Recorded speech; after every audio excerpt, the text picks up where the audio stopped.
Intéressons-nous maintenant au produit de radicaux, donc la multiplication de deux racines finalement. Alors, qu'est-ce qui va se passer dans ce cas-là? Déjà, ce que je vous conseille de faire, et en général, hein, c'est de simplifier les deux racines. Ne vous embêtez pas, simplifiez, et puis après, on verra. Ok? Donc, racine de 192. Eh bien, simplifions cela. 192, on peut le décomposer en facteur premier. On va commencer par 2. Alors, on peut le diviser par 2, ça va nous donner 96. Encore par 2, 48, par 2, 24, par 2, 12, par 2, 6, par 2, 3, et par 3, 1. Ok, ça vous fait beaucoup de 2, mais au final, on y arrive. Alors, 192, au final, c'est 2 au carré fois 2 au carré fois 2 au carré fois 3. Faisons la même chose pour racine de 20. Bon, 20, c'est un peu plus facile. 20 divisé par 2, ça fait 10, divisé par 2, ça fait 5, divisé par 5, ça fait 1. Donc au final, 20, c'est 2 au carré fois 5. On peut écrire ça sous racine. Racine de 2 au carré fois 2 au carré fois 2 au carré fois 3. Alors je sais que mon stylet ne fait pas très bien les deux, mais bon, en m'écoutant, vous savez que ce sont des 2 sur les exposants, fois racine de 2 au carré fois 5. Très bien. Bon, maintenant, on peut sortir ce qui est au carré. Autrement dit, on a ces 3 2 qui sont au carré. Et ben, on va les écrire ici. 2 fois 2 fois 2. On va écrire ce qu'il y a dans la racine et qu'on n'a pas utilisé, qu'on n'a pas sorti, donc 3. Pour la deuxième racine, nous avons 2 qui sort de la racine, puisqu'il est au carré, ici. Et ce qui est à l'intérieur de la racine, ça reste pareil. Très bien. Donc maintenant, que faire? Eh bien, ce qui est à l'extérieur des racines, on va tout multiplier ensemble. Autrement dit, tout ce que je vais mettre en rouge, ça et ça, c'est en dehors des racines, et ben on multiplie tout ensemble. Ce qui va nous donner 2 fois 2 fois 2 fois 2, donc 16. Et tout ce qui est à l'intérieur des racines, on les multiplie ensemble aussi. Donc racine de 3 fois racine de 15, ça va nous faire racine de 15. Je dis racine de 3, pardon, fois racine de 5, ça va nous faire racine de 15. Mes excuses.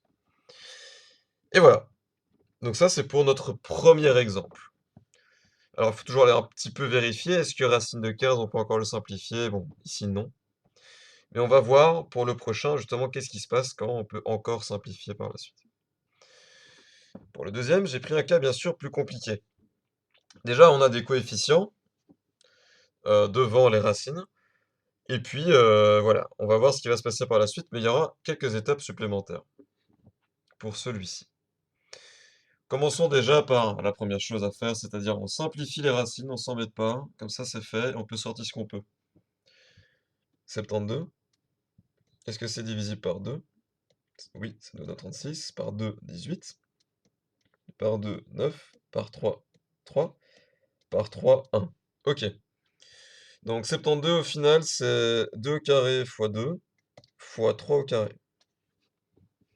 Faisons la même chose pour 216,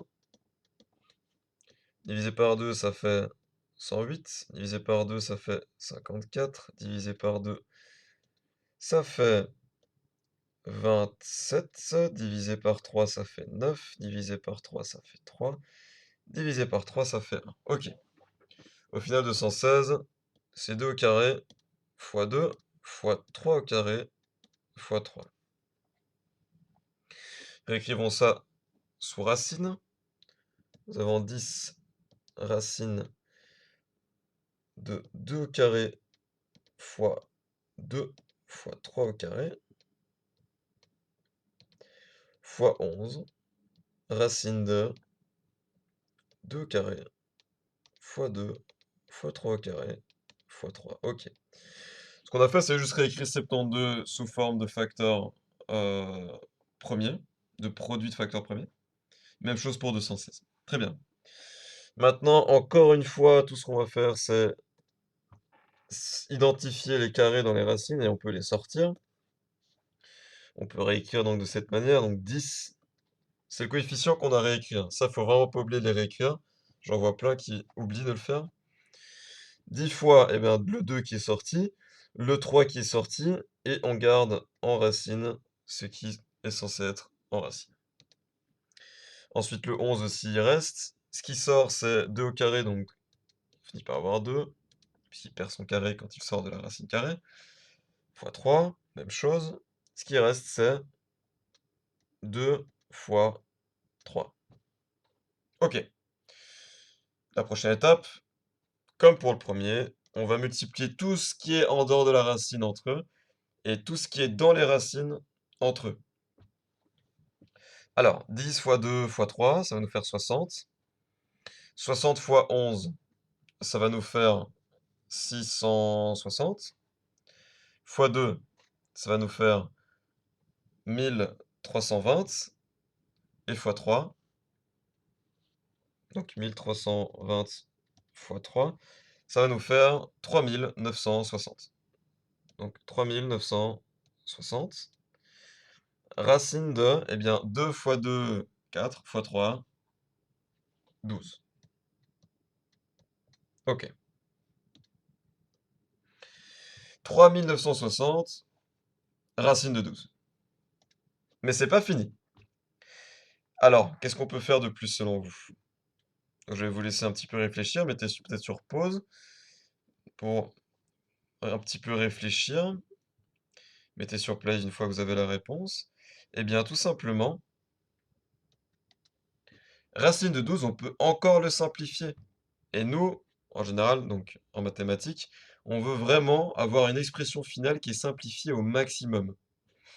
Et donc, racine de 12, au final, c'est 2 fois 2 fois 3, entre autres, 2 au carré fois 3. 2 au carré, eh bien, si c'est au carré, ça peut sortir de la racine carrée.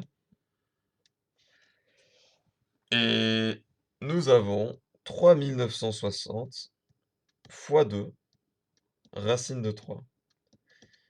3960 fois 2, cela nous donne 7920. Racine de 3. Et voilà, là, elle est vraiment simplifiée au maximum.